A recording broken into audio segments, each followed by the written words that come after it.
नमस्कार दोस्तों, जय जोहार। मैं कौशल तिवारी और बीनिया संजय में आपका स्वागत है। छत्तीसगढ़ में हर विभाग में चल रहे मनमानी के चलते न केवल आम लोगों को कई तरह की दिक्कतों का सामना करना पड़ रहा है, बल्कि इन विभागों के कर्मचारी और अधिकारियों तक परेशानी उठानी पड़ रही है। और शायद यही वजह है कि जब सरकार के इस खेल के खिलाफ मामला हाई कोर्ट पहुंचा तो हाई कोर्ट ने सरकार को न केवल जमकर फटकार लगाई बल्कि चेतावनी भी दे दी कि अब सुधर जाओ। आज की इस स्पेशल रिपोर्ट में हम परत दर परत खोलेंगे कि कैसे नेताओं की सिफारिश पर मलाईदार पोस्टिंग के चक्कर में हजारों शिक्षक ब्लैक बोर्ड और चाक छोड़कर बाबू बनकर बैठे हैं, कैसे अधिकारी बनकर बैठे हैं, कैसे एसी रूम से बाहर नहीं निकलना चाहते हैं। और दूसरी तरफ बस्तर से सरगुजा तक गांव के सरकारी स्कूल में एक अदद गुरुजी के लिए बच्चे तरस रहे हैं। वीडियो के अंत तक बने रहिए क्योंकि हम आज आंकड़ों के साथ पूरे घालमेल का पर्दाफाश करेंगे और बताएंगे कि हाई कोर्ट को क्यों गुस्सा आया। सबसे पहले हम सीधे हाई कोर्ट के रुख पर बात करते हैं कि मामला क्या है। शिक्षा का अधिकार अधिनियम 2009 की धारा 27 साफ कहती है कि शिक्षकों को गैर शिक्षकी कार्यों में नहीं लगाया जा सकता। सिर्फ 3 अपवाद, जनगणना, आपदा राहत और चुनावी ड्यूटी को छोड़कर, ये 3 अपवाद है।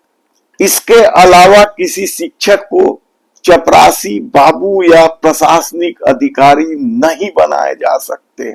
लेकिन छत्तीसगढ़ में यह काम धड़ल्ले से हो रहा है। ऐसे में जब यह मामला हाई कोर्ट पहुंचा तो अदालत ने नाराजगी दिखाते हुए साफ कहा कि यह बच्चों के भविष्य के साथ खिलवाड़ है।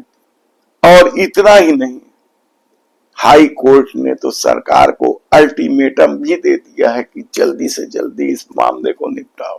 और हाई कोर्ट के इस फटकार के बाद प्रशासनिक हलकों में सरकार में हड़कंप तो मचा, लेकिन यदि सरकार ने सोच लिया है कि कोर्ट उसका क्या करेगी, तब शिक्षकों की भर्ती में बजट का रोने वाली सरकार पढ़ाने वाले व्याख्याताओं उठाकर सीधे प्रशासनिक अधिकारी बना देते हैं। यह खेल आखिर कब तक चले? चलिए अब आपको इस व्यवस्था का असली खेल समझाते हैं। पूरे प्रदेश में 146 ब्लॉक विकास खंड। नियम कहता है कि बीईओ, एबीईओ के पद पर प्रशासनिक संवर्ग के अधिकारी होने चाहिए, लेकिन अधिकांश ब्लॉक में प्रिंसिपल व्याख्याताओं को इन पदों पर बैठा दिया गया। सोचिए, जिस व्यक्ति को क्लासरूम में बैठकर बच्चों को फिजिक्स केमिस्ट्री पढ़ाना चाहिए, वो दफ्तर में बैठकर डीजल का बिल पास करता है, कंस्ट्रक्शन की फाइल देखता है, दौरों की व्यवस्था संभालता है। सिर्फ यही नहीं, समग्र शिक्षा के दफ्तरों को आप देखोगे तो चौंक जाओगे। यहां 2000 से अधिक शिक्षक समन्वयक या परियोजना अधिकारी बनकर फाइलों का अंबाल लगाते बैठे। कलेक्टरेट की विभिन्न शाखाओं में आपको शिक्षक ही शिक्षक मिल जाएंगे। अब आते हैं उस असली खेल पर कि आखिर ये सब होता क्यों है। इसके 2 बड़े कारण हैं। पहला, नेताओं का संरक्षण और मलाईदार पद, मलाईदार पोस्टिंग पाने खुद कई शिक्षक ग्रामीण क्षेत्रों में नहीं जाना चाहते, वे शहर में ही रहना चाहते हैं।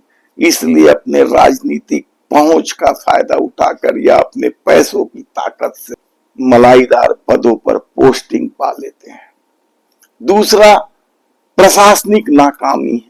राज्य बने 25 साल हो गए हैं, लेकिन अभी तक प्रशासनिक संवर्ग खड़ा नहीं किया जा सका।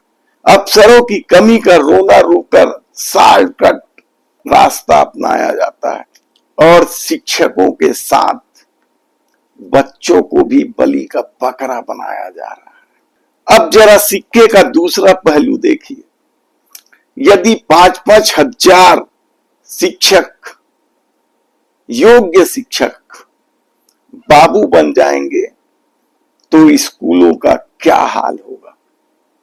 कहीं एक शिक्षक के सहारे स्कूल चल रहा है तो कहीं विषय के विशेषज्ञ शिक्षक ही नहीं है, दूसरे शिक्षक पढ़ा रहे हैं।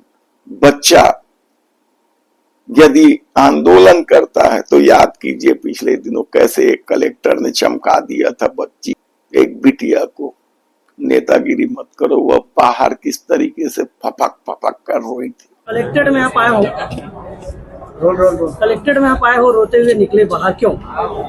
हम लोग कलेक्टर सर के पास गए थे तो सर ने ना हम लोगों को डीओ साहब के पास भेजा कि हम लोग 2 दिन में व्यवस्था करते हैं टीचर्स की। लेकिन डीओ सर ने हमसे बदतमीजी से बात की, बोलते हैं ऐसी बहस मत करो, चलो जाओ यहाँ से, क्या ये सब लिखो एप्लीकेशन में, कौन सिखाया तुम लोगों को लिखने के लिए, जिंदगी भर जेल का वो करोगे ना, समझ आ जाएगा, ऐसे वैसे करके बोले हम लोगों को। और हमारा जो क्या मांग रही थी बेटा? शिक्षक 2 साल हो गए, एक भी टीचर्स नहीं है, तो हम लोग टीचर्स की मांग करने के लिए गए थे। कितने टीचर नहीं हो? एक भी 11th-12th पिछले साल से खुला है, लेकिन 11th को जैसे तैसे करके हम लोग पास कर ले, लेकिन 12th हमारा बोर्ड है, बोर्ड हमारा बेस है, तो हम लोग कैसे फाइट करेंगे उसको। तो हम लोग टीचर्स की मांग करने के लिए गए थे तो वैसे ही बोल दिया डीओ सर। स्कूल का क्या नाम है, कितने बच्चे हैं जिसमें पढ़ाने के लिए एक भी शिक्षक नहीं है? हाँ, गवर्नमेंट हायर सेकेंडरी स्कूल आलीवारा से है हम लोग, और 4 टीचर्स बस हैं, वो भी 9th-10th के लिए है, 11th-12th के नहीं है वो सर मैम जो है वो। हाई कोर्ट ने इस मलाईदार या मलाई खाने की इस हकीकत को अच्छी तरीके से समझ ली या पकड़ लिया, इसलिए कड़ा आदेश दे दिया। लेकिन सरकार क्या इसे मान लेगी इतनी आसानी से? सवाल इसलिए उठाए जा रहे हैं क्योंकि ये बच्चों के भविष्य का सवाल है। सरकार युक्ति युक्तकरण के नाम पर किस तरह की खाना पूर्ति की है, यह भी किसी से छिपा नहीं। कई शिक्षक तो नेताओं का परिक्रमा कर कुर्सियों में बैठे हैं, प्रशासनिक पदों पर बैठे हैं। यह बात क्या सरकार से छुपी है? और ये बात हाई कोर्ट से भी अब नहीं छुप पाई। ऐसे में ऐसे लोगों को, ऐसे शिक्षकों को जो प्रशासनिक पदों पर बैठे हैं, उन्हें स्कूलों में भेजने में सरकार के हाथ पांव क्यों फूल रहे हैं? और एक बड़ा सवाल ये भी है कि स्कूल शिक्षा विभाग अपने खुद के प्रशासनिक संवर्ग के लिए भर्ती क्यों नहीं करता? सालों साल प्रभारी राज चल रहा है इस खासकर स्कूल शिक्षा विभाग में। तब ऐसे यदि सरकार सोच रही होगी कि हाई कोर्ट का यह फैसला सिर्फ एक कानूनी आदेश है, तो हम बता देते हैं कि हाई कोर्ट का यह फैसला सिर्फ कानूनी आदेश नहीं है, बल्कि यह छत्तीसगढ़ के लाखों नौनिहालों के हक की लड़ाई भी है। यदि सरकार ने स्थिति नहीं सुधारी तो हाई कोर्ट क्या करती है, यह देखने की बात होगी। इस पूरे मामले में आपकी क्या राय है? क्या आपको लगता है कि बच्चों के भविष्य के साथ नेता लोग खिलवाड़ कर रहे हैं और कई शिक्षक पढ़ाना भी नहीं चाहते हैं? तो अपनी राय कमेंट्स बॉक्स पर जरूर लिखें और हमें जानकारी भी दें वो ऐसे शिक्षकों का जो सालों से मौज मस्ती करते प्रशासनिक अधिकारी बने ऐसो आराम कर रहे हैं। यदि आपने हमारे चैनल को सब्सक्राइब नहीं किया है तो प्लीज सब्सक्राइब कर लीजिए, बेल आइकन का बटन दबा दीजिए।